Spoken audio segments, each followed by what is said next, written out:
With health updates and more, this is Pro Wrestling Central. My name is John, and you're watching the Wrestling Report.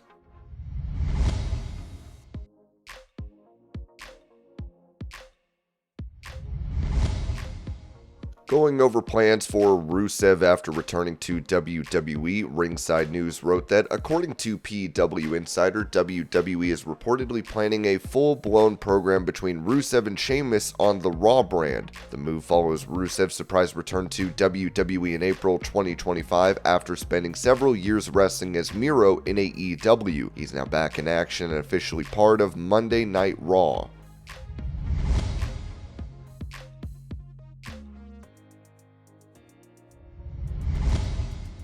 Confirming that MINA Shirakawa is officially with All Elite Wrestling, president of the company, Tony Khan, wrote this on X. She's challenging for the AEW Women's World title at AEW Double or Nothing this Sunday, and after her impressive win on AEW Dynamite, plus her altercation with World Champion Timeless Toni Storm tonight, now it's official. MINA Shirakawa is All Elite.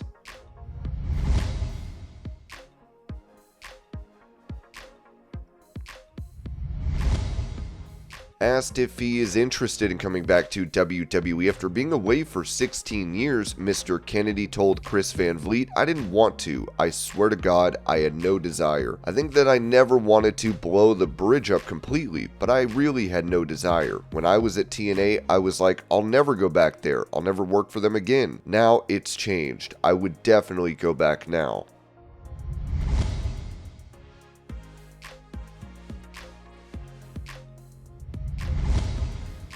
Revealing that his tag team is ready to return to in-ring action in AEW, Anthony Henry posted this photo and wrote, "It's been a long year, but the Workhorsemen are both 100% officially clear to return to the ring. Let us rejoice."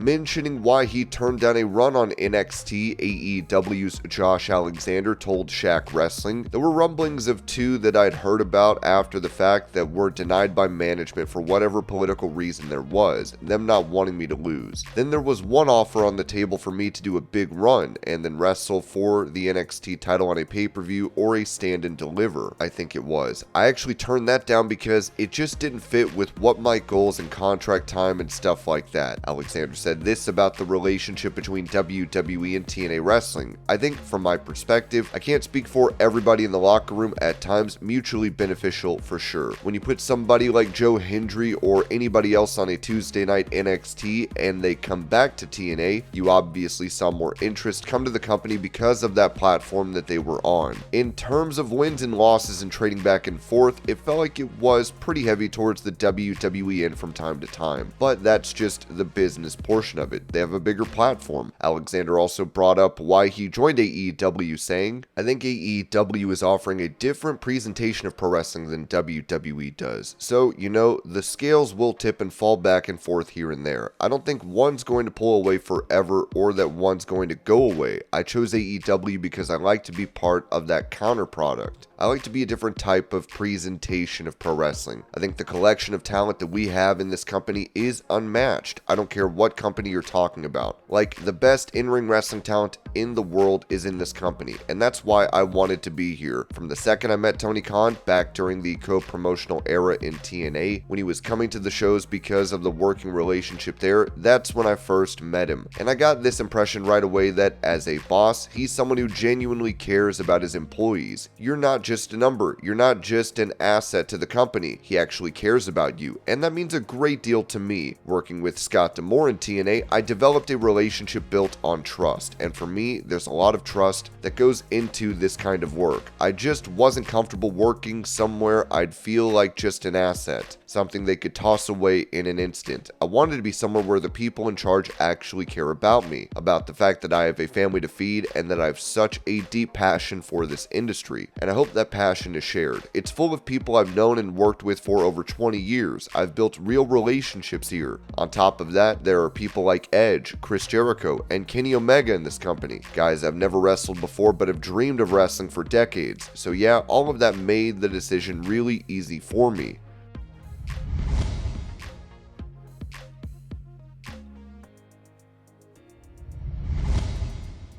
As he's been away from WWE since SummerSlam of 2023, Brock Lesnar could be seen with his wife Sable sporting a new look.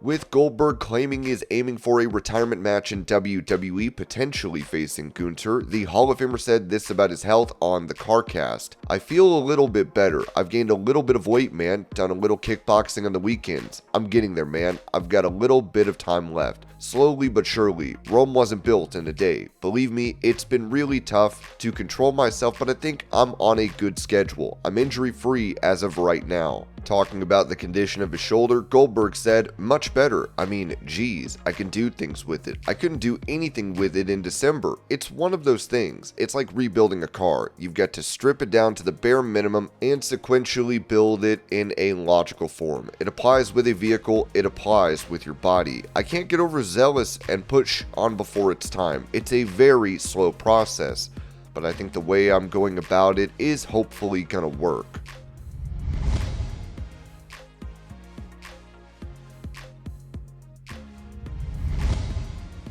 Following Zoey Stark's injury on Raw this week, Ringside News wrote this: "Zoey Stark's WWE career has just hit a major roadblock, and the news keeps getting tougher." According to Fightful Select, the knee injury Stark suffered during the May 19th episode of WWE Raw is far more serious than initially expected. While she seemingly indicated via social media that surgery is in her future, backstage reports now suggest WWE is preparing to be without her for the rest of the year. The WWE Raw star sustained a knee injury on May 19th in a gruesome sight, the report states. She was removed from the match and helped to the back. She also noted on Twitter that she wouldn't be able to perform for quite some time. The early belief among those backstage is that Stark may have suffered a tear requiring surgery, though an official diagnosis has not yet been publicly confirmed. Still, WWE officials are reportedly bracing for a long recovery timeline, possibly extending through the end of 2025.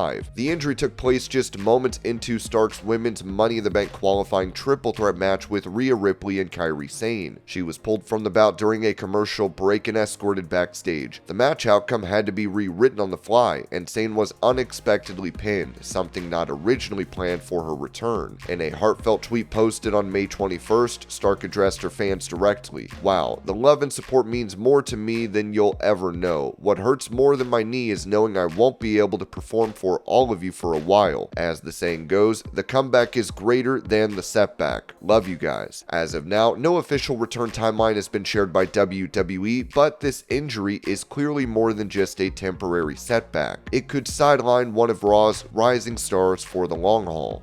And this was your pro wrestling news update. I hope you're all having a great day. Thank you so much for watching, and I will see y'all later.